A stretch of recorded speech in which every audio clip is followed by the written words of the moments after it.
يحفظوا الالتزام بقواعد النظام حتى يكتملوا حفلنا بنجاح. استاذ الفضل طلعت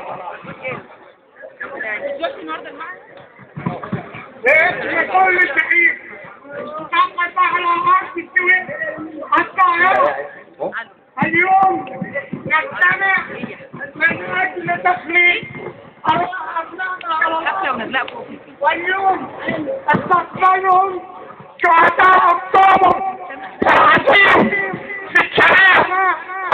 شهداء أكتوبر استقبلوا أعوان شبابنا شهداء 25 يناير، واليوم تشهد الشباب باحتفال أبناء الشهداء الذين يقدمون أرواحهم ولم تأخذ الشباب حقها ولم تنال الشباب شيئا من خير من بعد أكتوبر.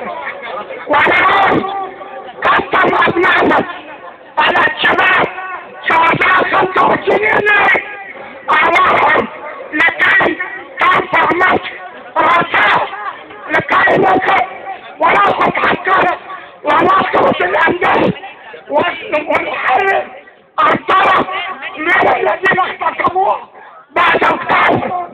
فلن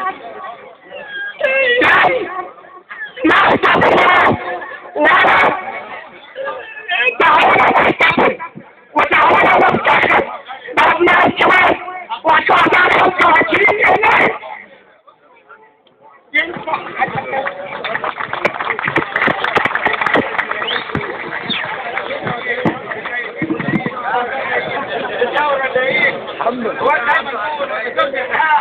وانا حمد الدين